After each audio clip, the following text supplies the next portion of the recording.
For 3 years on this channel, I've been talking about how great this series is, but some of you still have not tried it. Well, I'm not ever going to bloody damn give up. Let's go ahead and take a look at Red Rising by Pierce Brown.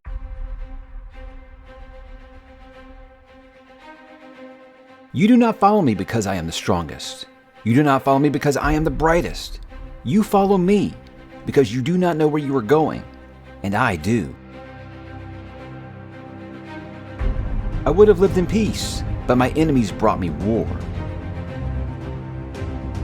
I was forged in the bowels of this hard world, strengthened by hate, but strengthened by love. And love and war are two different battlefields. The world is soundless. We cannot hear. But a pack of wolves does not need words to know that it is time to hunt. I am a sheep wearing wolves' clothing in a pack of wolves. Martyrs are like bees. Their only power comes in death. How many of you would sacrifice yourselves not to kill, but merely to hurt your enemy? I am no martyr. I am not vengeance. I am Eo's dream. Man cannot be freed by the same injustice that enslaved it. Promises are just chains, and both are meant for breaking. But emptiness is living chained by fear, fear of loss, of death. I say we break those chains. Break the chains of fear and you break the chains that bind us. They pushed and pushed for so long. They knew I was something dangerous, something different. Sooner or later they had to know I would snap and come to cut them down.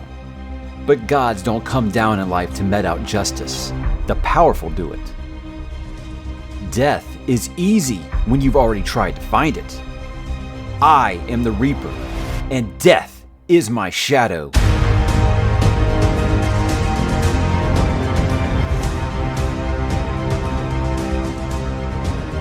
It is the hottest fire that forms the sternest steel.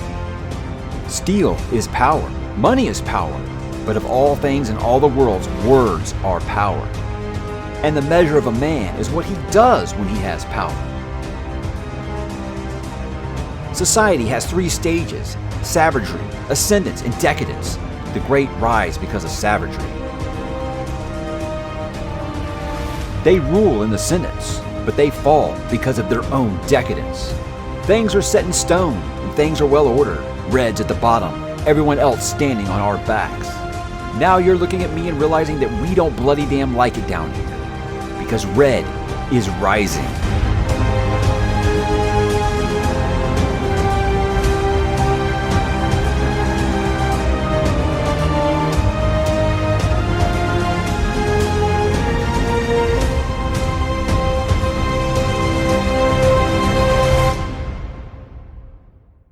Hello, howlers and bookworms. Mike back today to talk one of my favorite ongoing series out there. That, of course, is Red Rising by Pierce Brown. Where today we're going to be talking about book number 1 in that series, released in 2014. Now, this was originally planned as a trilogy, and he did complete said trilogy. Then he decided to do a sequel trilogy, which has kind of expanded a little bit. I think a little bit more due in part to the whole shortage of paper printing supplies and stuff that there is right now. So book number 6, or book number 3 in the sequel trilogy, has gotten split up into 2. So this is part of the channel reread that we are doing, or reread as I have been affectionately calling it, because I do love the series. But I didn't want to think it was only for people that were rereading. I like that first-time readers are jumping on board as well. But with this, guys, I think that when I first read this for the first time, way back in 2019 when I first started the channel, I was kind of, I don't know, iffy on it. I think it's because I went to this with this unreal expectation of, I want like the new Ender's Game. That's kind of what I went into it with. And I got some Ender's Game, but not quite. There was a lot more of other things, and we'll talk about that here. But this reread is something we're doing leading up to the release of Lightbringer here in July. So I've already tried reviewing this back when I first began the channel, but I didn't have a format or anything. So I said, you know what? I'm going to re-review all of the Red Rising books, 1 per month leading up to that release. So with the first book in the series here, Red Rising, let's begin with talking about what is the book about. Now, Darrow is a Red, a member of the lowest caste in a color-coded society of the future. Like his fellow Reds, he works all day believing that he and his people are making the surface of Mars livable for future generations, knowing that his blood and sweat will one day result in a better world for his children. But Darrow and his kind have been betrayed. Soon he discovers that humanity already reached the surface generations ago. Vast cities and sprawling parks spread across the planet.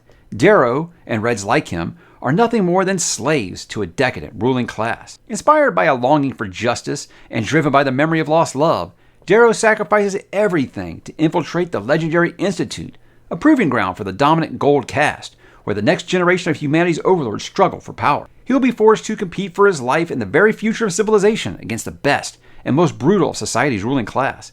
There, he will stop at nothing to bring down his enemies, even if it means he has to become one of them to do so. Guys, 2014, this is Red Rising.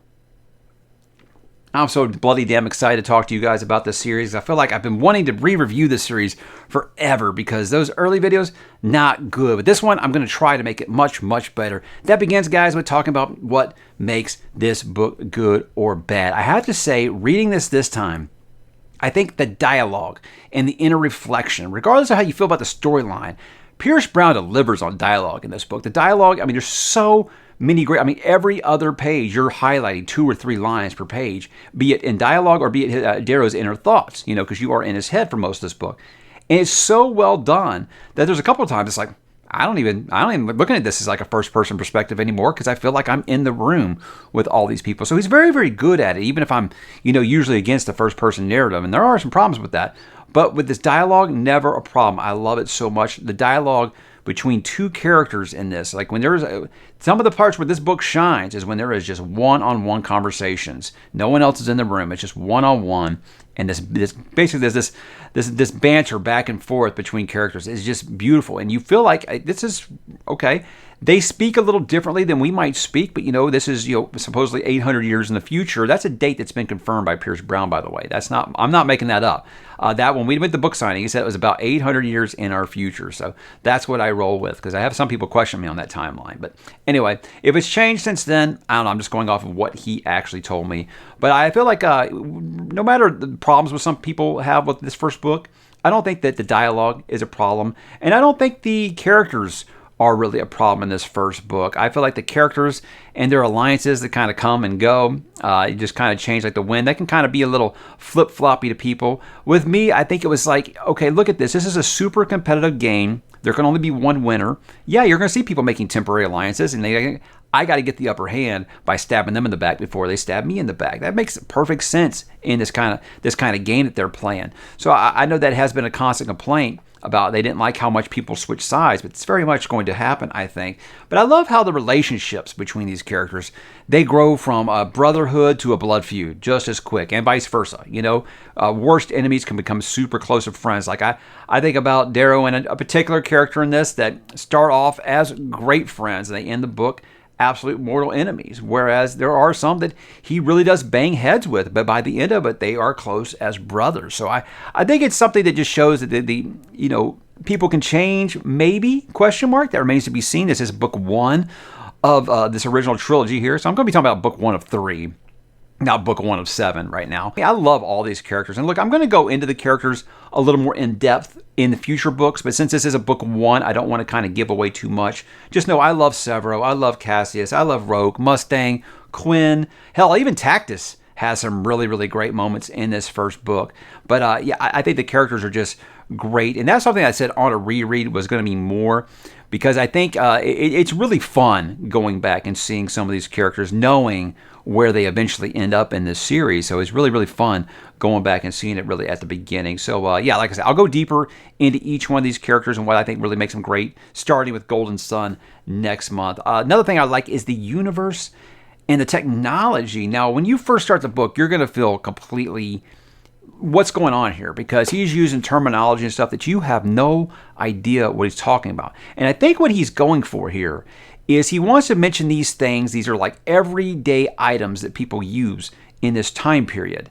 And I think it's like basically if someone in 1980 was reading a book from today, they'd be like, what is this smartphone thing? What are they talking about? The author doesn't explain it. I think he kind of treats it like that. This is technology that is perfectly normal in that world, and he feels like he doesn't need to explain it to you because everybody knows what that is at this point. So I get that. If you're inside of a character's head that's living in this timeline, he's not going to stop to explain to you what grab boots are. You know, he's not going to stop to do that. So I think that was a choice that Pierce Brown made to be like, look, this is the world, and it doesn't need to be explained to you. I'm not going to tell you how the sausage is made. Just get immersed in it. And I do, but I know that is a sticking point for some people, and also the weird capitalization that he uses in the book in some places. But that's one of those things I think after a minute you'll get used to it. But at first it can be just a little bit jarring, I think. And the same with some of the verbiage. Some of the verbiage will be a little confusing, but it's something that you'll grab onto real quick, just like you will any kind of fantasy or sci-fi book. They all have their own little lingo and stuff that you'll get used to. But I think it makes this world feel futuristic. And like I said, doesn't need any reason to explain it. It's just the normal. These are normal, everyday items that everyone uses. I think the action in this is very well timed and well written. There is a lull, I think, somewhere. I think Acts 1, book has 4 acts, and I think Acts 1, 2, and 4 are excellent. 3 does slow down quite a bit. And I think that is because he has like this big event and he needs to slow things down and give us those character moments. First time I read it, I wasn't quite sure about how I felt about it because I think I was just full on and don't trust anybody mode. So I wasn't allowing myself to like any other character outside of Darrow and Severo, So I think that was just something that I was better with this time around. And I think most people don't have those same hangups that I had the first time I did. But yeah, book Act 3, I think, is going to make some people be like, oh, no, this is what he's doing. And you might get some of those things, some of those hang-ups that you've had about the series, some of those preconceived notions that you might start to be like, oh, no, this isn't what I was really looking for. But I do think on this reread, I did enjoy even that part as much, and I think that you would as well. Look, I think the violence in here, it's good. It's not over the top or anything. It's all very realistic, but, you do have some violent acts. You do have some people absolutely going kind of primal, I think. And I think in this situation, and kind of like a Lord of the Flies, only one winner kind of thing, you're going to see a lot of that. So for me, I think it was well timed and well suited, and the way that he wrote it was very, very good. So again, if you're sensitive to violence, I'm going to tell you probably might need to tap out here because the series only gets more violent from here. But I do think that the violence in here, it's well placed, and I don't feel like it's over the top. And he isn't over descriptive with it yet. That's coming down the line, guys. But this is a mixed review. So what didn't really work for me? I think this is going to feel very familiar to you. You're going to say, I see some Ender's Game here.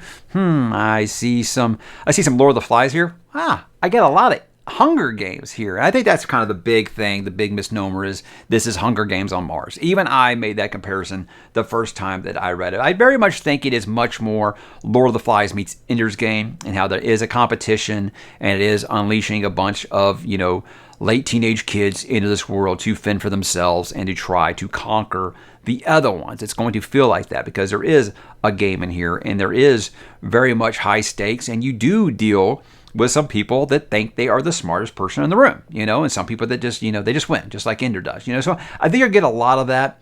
And one of the biggest negatives for me with this is that when you're going with a first-person narrative, I don't like that Pierce Brown tries to do the, haha, gotcha. I don't like that. When you're inside of the main character's head all the time, present, it's really, really hard to pull off the gotchas all the time. And he does try to do it a couple times with this.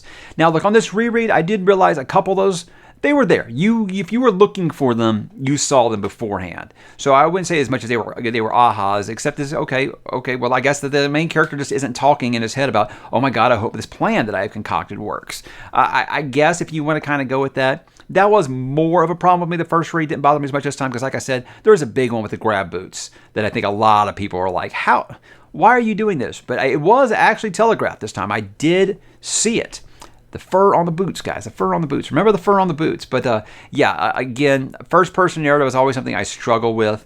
And like I said, Act 3 does get bogged down a bit. All I'll tell you guys is those characters will end up being very important in the series. So you need to pay attention. As much as you might not like that it does kind of switch into this, okay, we got this really sci-fi future. Why are we leaning into fantasy? And that's my biggest complaint, really, is if you got this sci-fi world, these first 2 acts, you've worked really, really good at describing this sci-fi future. And it's really, really cool. And now we're going to go to castles and horses and swords and shields and fiefs and tapestries and standards and stuff. It was one of those things where I was like, just write a fantasy book if that's what you want to read. I could see it being like, okay, at this little institute, they could do a fun game. I mean, they still do capture the flag and the Marines, for God's sakes. I get these things. But it will feel like that the first time. You will feel like, I wish he just wrote a fantasy book if that's what he wanted to do. But all I'll tell you guys is that act, it's important later. So make sure you do pay attention. Don't skim it or anything like that, and don't quit. It's gonna be worth the journey. But yeah, why write a science fiction book if you wanted to just write a science fantasy book? That's one of my biggest complaints. But guys, why do I think that you should read it? Well, look, spoiler, guys, this is one of my favorite series of all time. I've got merch. I've got all kinds of stuff. I use pop culture. My personal pop culture, I use quotes from Severo and Darrow. It's just something that I think has absolutely resonated with me, even if it didn't after this first book. So it's one of those things where I got to ask you to trust the process. It's damn near unanimous from the fandom that this is the least best book in the series that is much better on a reread. Everyone kind of says that. And I do agree now that I've done it. But it's still a good book. Don't go into it thinking, this is going to be a tough book I got to slog through, because I'm overwhelmed by the reception. Most people on the Discord that are joining this for the first time, they have loved it. They've had a great time with it. And I tell people, if you really, really like this book, it's about to become one of your favorite series, because, guys, it takes off like a rocket after this. And it's absolutely amazing, and it's full on science fiction after this. We go all over the solar system. It's amazing. I can't wait for you guys to talk about it. But it's like I said, by no means is this a bad book at all. I want you to be assured that this is the tip of the iceberg. And look, it's a short read. It's got some, unique characters. I think there's this big misconception that this is a YA series, guys. And I won't lie, I looked at that cover and I said, yeah, it looks like a YA series for sure. I was guilty of the same thing. And I'll say about this series is, it's not YA. What it is, it's an adult book with teenagers in it. And you know what? These characters do age up over the course of the series. So that's something you got to take in consideration. I do think that every single one of these books gets darker and darker. And I think what Pierce Brown was doing is he said, okay, all these people that just finished reading Hunger Games, they're getting a little older. So I'm going to get a book that kind of gets their attention, and then each one of these books, I'm going to show them more and more that door that says grimdark on it. Because it doesn't start that way, guys, but there's some dark shit in this book. Really, really dark. Some stuff that I'm just like, I don't see.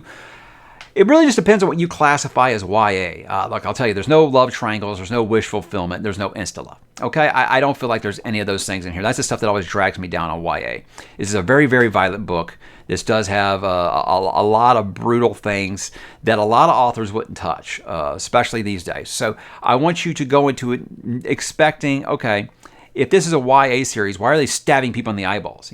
So it's brutal. It's got some stuff that'll make you be like, holy hell. But again, these are teenagers who are being forced to grow up way too fast, and that's just the way that this society as a whole works. So I want you to understand. Yes, it is an adult series that has teenagers in it. So look, I want to say it's worth the commitment to do the first two. For me, it's like, okay, when I'm telling you to read a trilogy, same thing I said with First Law. I want you to read the first two. And then it's like, well, that's point of no return. You went so far now. How are you going to have to read book 3? So it's hard for me to tell you guys to commit to 2/3 of a series to know if you'll like it or not. I just want to make sure you understand that this book, while not bad, is not a representation of the series as a whole. It is nothing but amazing after this book. As for my final thoughts, I think on a reread, I like this book so much more. So much more. It would still be number 5 in my rankings just because something has to go in number 5. And that's just because books 2 through 5 are absolutely amazing, amazing space opera stuff that I love. It's probably the closest thing to the Star Wars EU I've had since, because I love that universe. And I feel like he does a lot of those things. Now, look, if you want like the big hard science and stuff like you would get in like The Expanse or an Alistair Reynolds book, you're not going to get that. If you want just fun sci-fi adventure, I think this is going to be the series for you. But I was like, going back and reading this time, seeing these characters when they're this young, it's like me going back and looking at pictures of my kids or something. It's just adorable, knowing what they're going to become and looking back on them when they're bright-eyed and fuzzy-tailed and completely naive about what's going on in the world. But they think that they know everything. And again, when you're in a teenager's head, oh my God, do they think that they know everything? So is there a little bit of unreliable narrator there? I think so. That's always something I've kind of struggled with personally. What do you take literal? What do you take as, someone's the smartest person in the room? One of my biggest complaints the first time is I felt like Darrow was always, kind of Gary Stu-ish, Mary Sue, Gary Stu, whatever that term is that he was always right. He was always the smartest person in the room. Revisiting this time, I can count it takes two hands to count how many times he fucks up, really, in this book. He really does make some big mistakes. It's just, again, you're in his head. And of course he thinks he's the smartest person. So there is one really big moment that ends up getting someone killed because he thinks he's the smartest person in the room, because he's so braggadocious and thinks he's just the man. And it's kind of a wake-up call. And that's one of those times where I'm like, I don't know how I was so just ignorant of this the first time that I read this. So I think I'd kind of made my mind up by the time it got to that point.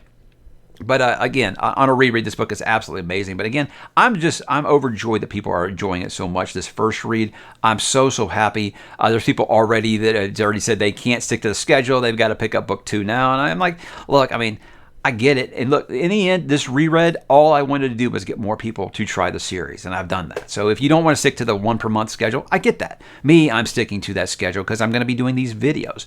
But if you guys know what this book is about and you want me to talk spoilers, or you're in luck, because next Thursday night, I am going to be talking with Ben and Aaron from the Howler Pod. Now, if you don't know Howler Pod, it is basically the best Red Rising podcast out there. What they do is they go through the book 5 chapters at a time, and they talk about all the events in those chapters. However, I will say as a first-time reader, you might want to wait until you're current, because I know I was going back and listening to some of it the other day for this book, and they were already talking about events that happened in book 4. So they do treat it like it's almost like it's a reread for them.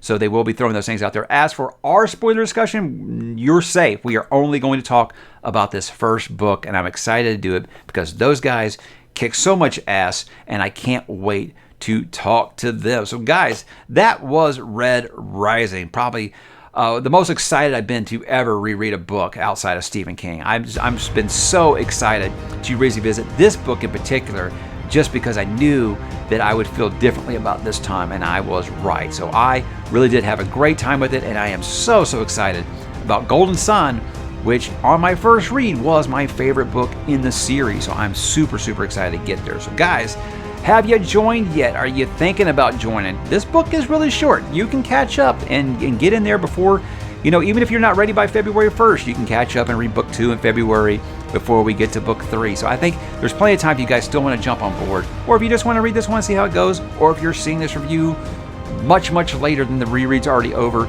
no big deal. I want you guys to always have this stuff to go back and check out, because this series, again, like I said, he sticks the landing. This is going to be one of my favorite series of all time. It already is, and I can't wait to see what comes next. So guys, Red Rising, what did you think? Drop in the comments and let me know, and I will go ready to talk to you there.